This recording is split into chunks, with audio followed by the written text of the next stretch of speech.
The Town head off to a happy hunting ground on Saturday afternoon when we head to Carrow Road to take on Norwich City in the Championship. Alongside me to preview the match, I've got the Lutonian journalist James Cunliffe. Jimbo, they usually say it's the hope that kills you, but I'm not sure we've got much hope at all. Enjoy this one then, folks. We'll try and paint some sort of positive picture, though, right after this intro. For me, it's the people and the spirit of the people as well.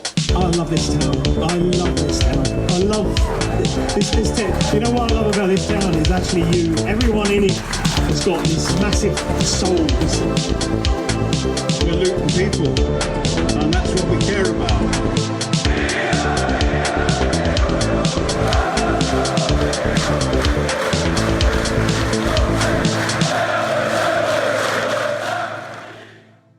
Hello everyone, welcome along to another episode of the Luton Town Supporters Trust podcast, the award-winning, longest-running Luton Town podcast, having scooped bronze in the Best Football League podcast category at this year's Football Content Awards. This season, the show is in association with Solid, providing opportunities, provisions and assistance so our academy can fulfil their potential.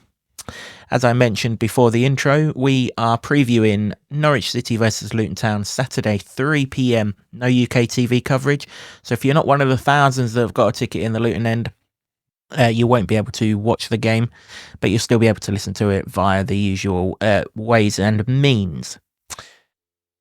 Jimbo, a week or so ago, not like exactly a week ago when we were having it large at Spurs, but a week or so ago, this game looked like a game that Luton could quite easily get something out of. Norwich were something like 1 win in 7, which is, or 1 win in 8. Obviously, since then, they've gone and battered Plymouth. In isolation, not necessarily the standout form, because Plymouth's away form is absolutely terrible, but you don't beat anyone 6-1 if you're not clicked into gear. Suddenly, when you couple it with what we endured on Wednesday night, this game looks every bit as tricky as the recent away games that we've just gone before. It really does, yeah. In sort of preview to the Leeds one, we were talking about, in some way, getting through that game and having the Norwich one as the one that you're more likely to win. And now with the way that your away form's going, 5 on the spin, absolutely looking like the last 3, 4 for sure, not really looked like getting anything out of them. And one of them you're 2-0 up. That is some task to turn that around in the space of a couple of days. To go up there and yeah, you're right. It felt like that they probably would have been quite not there for the taking, but evenly matched maybe. And after the performances both in the week, I don't think anyone can say that now with any degree of comfort. On top of that, they're banging goals in for fun, as a team, and they've also got the league's top scorer. So I think we all know how this plays out, don't we? Yeah, when I said we'll try and put a positive glow on it in the intro, finding it hard already. 16 goals Luton have conceded in those last 5 away games that Jimbo mentioned. I mean, therein lies the first port of call, isn't it? Stop conceding 3 goals a game away from home and give ourselves a chance, because we're sure as heck not scoring 4. That's for sure. Let's quickly cover Norwich. You're absolutely right. I mean, Luton have scored 18 goals this season in the Championship. Borges Sainz has scored 14 on his Todd. And he's not even the centre forward. Centre forward's Josh Sargent, who is out injured. They've got Ashley Barnes, who I believe is playing more of a bit part role this season. But Sainz is the left winger or utilised from the left. And, we've just seen one left winger tear us a new backside at Elland Road. We could really, really, really, really do with not having another one tear us a new backside right here. We talked in the Leeds review podcast about what they should do, but then we've talked in every bloody podcast about what they should do at the back, and clearly 4 works because it has done on the 3 occasions that it's been used, twice forced, once probably tactical. it's about time that those lessons are heeded and go with what has worked, not what you think might work, because that's not working at the moment. It's not happening at the moment. What has worked, demonstrable performances and results as well. And 4 has, and then it's a case of who are you going to get to marshal that guy and follow him everywhere, really. I mean, I'm going to be totally comfortable with that. If that's an old-fashioned tactic or that's not used, then I don't care. Then follow that guy everywhere. Somebody be within 30 centimetres of that guy at all times, because otherwise it just feels like the inevitable, really. It does, yeah. I mean, he's obviously, like every winger does in this world these days, he's going to cut inside. So the very least we can do is stop that from happening. If he gets us on the outside, well, you can't cover everything in life. At least you made it as hard as you possibly can. That's for sure. Yeah, another 4-3-3. They play more this lot, but it becomes a fluid 4-2-3-1 when they're attacking. Just match them up. Do that, and everybody in that position picked that can play in the position they're picked for, and mark your opposite number in that formation, and do that and make it hard. I don't expect loads of goals, but make it hard. I mean, I do actually. I expect loads of goals from them. Make it hard for them to get lots of goals, and then who knows? We need I said it in the last podcast, we need the restoration of some hope here. I'm not even thinking about the result. Just a performance that makes you think things could change if we do this and this from that game. Yeah, the number one outcome on Saturday is that for the thousands of Luton fans that come out of Carrow Road after the game, that they can all say to themselves, well, that was better. Now, we may or may not win the game. Chances are we're not going to win the game. But if we can come out of there and say, well, do you know what? That was a lot better than Leeds and a lot better than Middlesbrough. And let's be fair, the bar is so low that, or even a worm struggling to get underneath it. So it shouldn't be hard to come away from Carrow Road on Saturday with the words, well, we were a lot better than we were at Leeds and Middlesbrough. Norwich may not be as good as those two. Who knows? We're going to find out on Saturday. The league table and their recent results will suggest that maybe they're not. That will also help. But that's the bare minimum now. We ask for the whole game. We ask for a bare minimum of a bit of fight and win the game. We're not even asking for the latter here. Of course, we would love it, right? Yeah. Be better than what we were at Middlesbrough and at Leeds. And then at least there's a platform that we can build on. And if that being better allows us to draw the game, great. If it allows us to win the game, absolutely fantastic. But that's where we've got to be. Yeah, science is the clear danger man, but we can't do a Luton versus Norwich preview without referencing a certain Jack Stacey, because he is massive part of the reason why. Well, first of all, Luton are in the Championship the first time round, and of course, well on his way to getting us to the Premier League before he left. Okay, he went to Bournemouth before he come to Norwich, but he's here. I wouldn't be bothered so much about a back five if we had a wing back in Jack Stacey causing the damage he used to cause in a Hatter shirt. Then that would be glorious. But we ain't in Kansas anymore, Toto. That ain't happening. So I just it would kind of. I think because of the circumstances, the games that have happened, and the way the form is, and the results of this season. If it's any other season, Jack Stacey came and had a good game, I'd go, fair enough. I'd go. Preferably without breaking that. Without breaking stuff. Yeah, I'm hitting things. I'd say fair enough. Jack Stacey is a good player. We know that. I think it would kind of break my heart if he came and was amazing. I don't know. Well, he's going to be, isn't he? Like you say, he's a good player. And he's a good player in a position where we're missing our best player. And it's, it's going to be a tough afternoon at the office. That's Norwich. Their form's not great. They've only won something like 2 of their last 9. Home to Hull, who even we've beaten, and at home to Plymouth. So 2 sides in the bottom 4 or 5 in the table who may not be any higher than 4 or 5 in the table for a while. So their form, you can certainly pick a lot of holes in. And I understand, Norwich fans, if you're watching this, I understand completely that you've got a lot of injuries. Guess what? We've been there. We've done that. That's why we don't have as much sympathy for teams that have got injuries as maybe others do, because we've got plenty of our own. Luton, I mean, we have to see changes here, right? Even if it is just Reece Burke not playing right wing back. Well, hopefully no one plays right wing back. Hopefully we play a back four. We've stressed that enough. But we cannot go up against the leading scorer in this division with a Reece Burke playing out of position down that side. It was unfair on Wednesday when they done it against Manor Solomon. To be fair, as well as he coped against Hull, it was unfair to go up against Kamara. You know, it was like Roadrunner going up against the Coyote, wasn't it, down that side? We don't need it. Now, whether you bring Victor Moses across, I suspect not. I think Hashioka's the man to match up with him. Absolutely. Yeah. So that would be one change that we can make that can make this a whole lot better. And do you know what?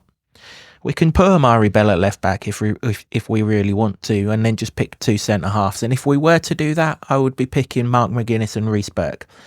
I thought Ted Mengi's been really good the last two games, and I didn't reference it in the Leeds review, but at least he showed a little bit of oomph about him. He was bellowing at people who weren't doing their job, and he was making sure that they knew that they needed to do their job, much in the way I've suggested that he did it at Arsenal when he balled Barkley out.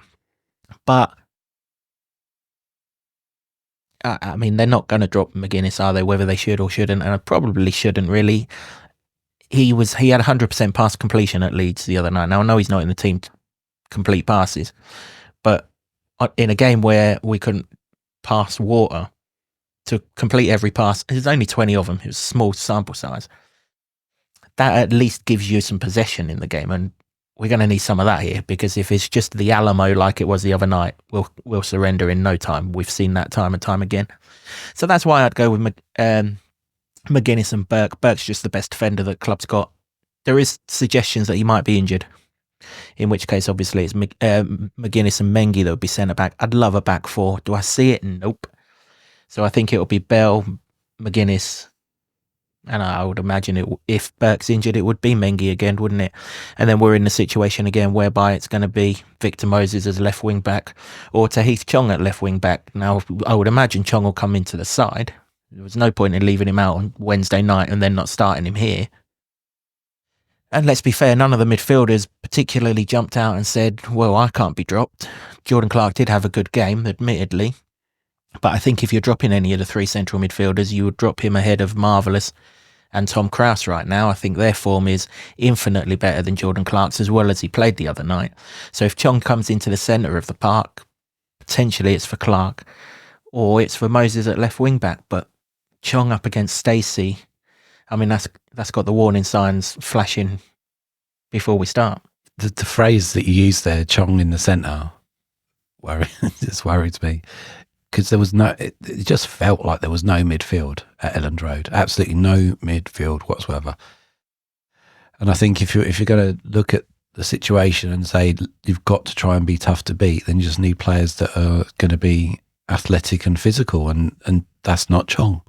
Athletic maybe, I'm probably doing a disservice, but not physical. So who have you got there then?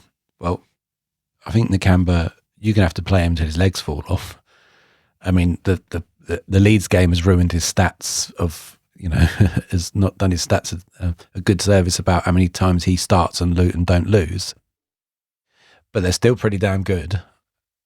And him there anchoring the midfield, and then players that run and have some calmness when the ball actually gets them, if it actually gets them. Didn't ever see any evidence that the midfield were in control of anything at Elland Road. So it has to be Shandon Baptiste who comes in, doesn't it? For me, yeah. He has control of the football. He has a little bit of physicality about him. Yes, okay, he's injury prone, and well, guess what? So is every midfielder. But he can pass a ball. He can hold the ball first and foremost. And in the centre of the park, that's just simple passing. You know, Krause is brilliant at it, isn't he? Gets it, touches it, moves it, then runs somewhere else so that he can get it back again. Doesn't always get it back because that involves the person giving it back to him. But that's what Baptiste is really, really good at. And he can thread a pass. We saw it the other night. Even though we couldn't link to the strikers at all, his pass to Elijah Adebayo for that chance late on, which would only have been glossing over every single crack that was going, and it still wouldn't have mattered, would it? Because we would have still lost 3-1. was a brilliant pass. And when he come on against West Brom, he was immediately popping passes about when we were 1-0 down. He changed the game in that game. So I think, me personally, I think I'm looking at Marvellous behind Krause and Baptiste for this game. Again, Yeah. Clark had a good game the other night. Absolutely no problem with that. But I just think right now, Baptiste is better on the ball. And like you intimated in the Leeds review podcast, I'm kind of getting a bit narked at going all over the country and watching Luton's first touch spring to the opposition. So I'd be kind of happy if Baptiste's first touch gets us up the pitch a little bit more. Yeah, I mean, they're just sort of almost just playing the percentages there of trying to eke something out of the game that wasn't, it just did not exist at Elland Road. It was so frustrating. And just the physicality of it, really. And I think that I'd feel happier with that. Whether it works, we'd have to wait and see, wouldn't we? But we've also got the fact that Walsh had a pretty bloody good cameo against Hull. The only player that seemed to be able to put his foot on the ball, and then he wasn't even in the squad. So we'll have to find out about his availability. Nothing about Luton's injury problems ever fill you with hope that there's a quick turnaround for somebody, but even though the evidence of the previous game suggests that that's probably unfounded, but over a greater sample size of 2024, it hasn't happened. But I don't know where Walsh would fit in if he was available, even despite that good performance. But there is a player there that can put his foot on the ball and get you moving. And any of those options are more preferable than what happened on Wednesday night. Yeah, couldn't agree more. And of course, Baptiste gives you a set piece option. We only had one corner the other night, but it was Jordan Clark on all the free kicks and things. They didn't really look particularly threatening, did they? Front two, I think will change. I don't think Jacob Brown will start this one. I think Elijah comes back in for this one. I think this is a team that we can press a little bit more because they're a lot slower at the back. Shane Duffy's never really been the most mobile, has he? Even when he was playing for Brighton, not really the most mobile. And it could be Grant Hanley alongside him, who equally, I mean, you saw in the Euros, he's not moving particularly quickly. So I think we can press them a little bit. I mean, of course, we've got to get high enough to press the defenders, and that in itself was a problem the other night, which hopefully it won't be on Saturday, because we're hoping that Norwich aren't going to be as good as Leeds for all the fact that they've got the highest scorer in the league playing for them. So hopefully we can get ourselves a little bit further up the pitch to do the pressing, and if we can, Elijah is still the man who's best at that. And then, of course, Morris, up for the game, scored the winner the last time we went to Carrow Road against his boyhood club, will be even more motivated because this is hurting Carlton, right? You can see it. Obviously, we've referenced what happened at Middlesbrough. But even at Leeds, he was getting really frustrated, and I was worried he was going to talk himself into the book again. Thankfully, he didn't. Thankfully, we had a lenient ref who realised the situation, that it was men against boys, and didn't bother with, just turned a blind eye to that. So he'll be wanting to do well here, won't he, Carlton Morris, for many, many reasons. So that would be my front two. Yeah, I don't drop Carlton Morris at the moment. Because you're going too soon if he gets another yellow card. No, I'm not dropping him, am I? That's the disciplinary record. But I don't drop Carlton Morris at the moment because he definitely is showing heart and fight, and in some way trying to lead by example. And other players need to recognise that and try and follow in what he's doing in application alone. And that might solve half of the. Not even half of the problem. That might solve some of the issues with the frustrations that we're feeling about, just really limp performances. So he's got to start for me. Take out the fact that it's a club that means a lot to him. It's irrelevant for me in this situation. It's just purely in a Luton shirt. He has to start for me. So yeah, and obviously Elijah's had his rest. Had a good chance up at Elland Road, probably should have hit the target. And that in itself was a problem there because Luton could have scored 3 goals, maybe even 4. Even Baptiste had a good shot that Beslier saved. So it wasn't like there was no chances, but they didn't take them. But I suppose in the immediate aftermath, the one we did about Leeds and how disappointing it was, that is some small sliver of something you could hold on, but not in the context of that game. But I digress.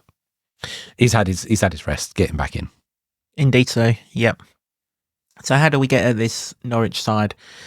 Well, they do concede goals.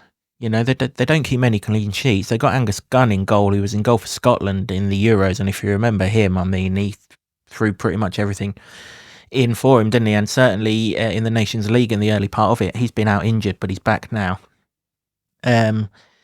So you just want to test the goalkeeper, don't you? It's like Will anybody do that? Yeah. But then you even highlighted on the last one, there was a great shout for Jacob Brown just to let fly, and he didn't. I mean, that move eventually led to a better chance for Reece Burke that he still missed. But everybody's screaming for that to be a shot. If you don't shoot, buy a ticket, you don't win the lottery, do you? You do not. No, that's for sure. Lots of that. I mean, they're slow. They're slow in defence. They're tall central defenders, Duffy and Hanley. And if it's not Duffy and Hanley, then we'll cross that bridge when we come to it. But it'll definitely be one of them. So we can get some pace in and around them. Elijah putting them under pressure and things like that. They're physical, those two. So whoever is up top will need to be physical. But there is a way through them. But we've got to have that belief. And like I said, I never thought at Leeds that we had that belief. So we're going to keep this preview pretty short because obviously you haven't got a great deal of time to listen to this one ahead of the game by the time it's come out to you. What we're going to do, we'll quickly give you the best bits of Rob's pre-match press conference just so that you can kind of gauge a vibe from the boss himself, how we might be with regards to team selection and any sort of mindset approach that the boys can get out of him. And then we'll sort of, after we've heard from Rob here, we'll kind of close it off and dissect everything in the review episode. So here's what Rob said at his pre-match press conference. Berkey's a no. So we knew that coming off in the game. Speaking afterwards, didn't we? Other than that, it was okay. Walshy wasn't involved on the game the other night because he felt his hamstring, unfortunately, after the whole game. So that was the reason why he wasn't involved. Hopefully we can get him back soon, but he's a no for tomorrow as well. Norwich are a different team. They're good. And obviously, but they do things differently to Leeds. And that means then the way we will try and be out of possession and press will be slightly different. And they got good players and a good way of doing things, a couple of great individuals and stuff that we've got to be aware of. But a lot of teams in the league have got match winners and people that, that's no different to normal. We've got to make sure that we do our jobs and do them well. And when we win the ball back, pass it to the correct shirt. And that's what we've got to make sure we do and do it better than we did the other night. And, we're all in this together. We've got to try and find these, find these solutions. And we know what they are. We had a good meeting again today and taking care of the basics and the fundamentals that we've got to be better at. Some of it is game management stuff and decision making from even from simple things, restarts, throw-ins, free kicks, whatever it might be, really basic stuff. So stuff that we can affect straight away and you want the players to take on board. But our decision making ultimately has got to be better away from home. At home, it's there. There's a lot of clarity, and away from home, there's still some decisions that we need to make under pressure. And when it's all going on, we've got to improve on that. Norwich had Roger Sainz, top goal scorer in the league, and fourth in the league. Haji just manager. I think that it was good against you. So do you have a plan for that? We have to be aware of him, no doubt about it. There's always whenever looking at a game plan and we're looking at what we need to be like out of possession, we'll always highlight key individuals and their strengths and what they try to do. He's someone who's obviously playing with loads of confidence. He's dynamic. And what I like about him is he'll work out I think where the space is for him, whether that is wide and if he's getting joy, but he's obviously got a freedom then to pass and follow and go inside the pitch and end up on the opposite side if that's the right thing for him as well. So he's got an air of unpredictability about him. So we've got to make the players aware this is what he does and these are the things, these are his strengths. But we can't completely then worry about one individual because they've obviously got other players, and if there's too much focus on one, then someone else can hurt us. And clearly, we have to highlight top players like that because he's in really good form and can win a game on his own at the moment. I wasn't getting this club yesterday. It's highlight in quite blatantly James Cunliffe after it. He and defenders to do to. It's not just the defence. The second goal the other night is a set piece. That's everybody's responsibility. So it's a team thing, not just the defenders. But we clearly want to be able to, from a whole out of possession point of view, we want to be able to be really aggressive. We want to be able to press high. We want to be able to do that thing, but we want to be able to do it from a shape, especially away from home. And a lot of our problems the other night, and the reason we conceded the first goal and then one or two chances in the first half, were because we were just probably a bit too keen to try and get pressure on the ball at the wrong moment, which in turn then brought someone else out the next line and emptied the defensive line as well, which Leeds are really good at exposing and running behind. So we've got to play with a little bit more intelligence and a bit more thought and a bit more awareness of what's going on around us. There was one or two the other night we were a little bit too focused on what's going on here and stepping into that and then not being aware of what's going on around and behind. So we need to have a little bit more awareness, make some better decisions, but that's got to be as a team. That's not just the defensive unit. There were some good performances actually in the back line. I thought Maka did well. Good to have Amari'i back as well, but we've got to make sure that as a team we make better decisions without the ball. And then that actually then goes into, it's all linked, and that's with the ball as well then, James, because we, too many times we turned it over quickly and then you're defending again. So all over the pitch, better decision making, some better game management. And we seem to be at home now really all season long. You take maybe Burnley out of the equation, all season long we've done that relatively well. We've lost a couple of games, but actually played well in the main at QPR and Sunderland, and could argue they shouldn't have been. So we've had that at home. We need to find that the same so we can do it, because we're doing it here. We need to be able to do it away from home.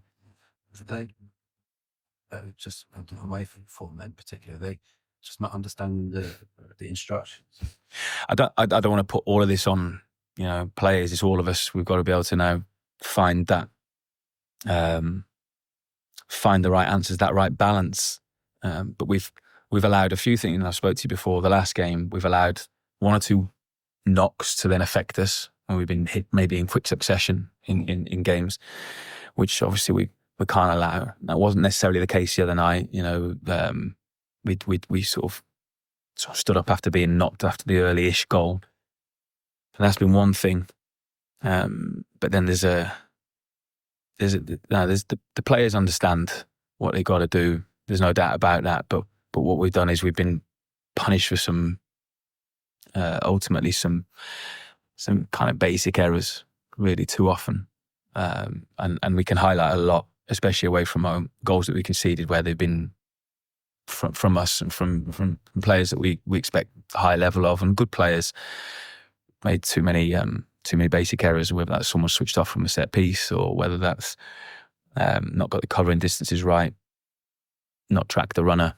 These are things that the players are aware of. They can do. They do it consistently, especially at home. We need to show that away from home as well now. But it's a collective.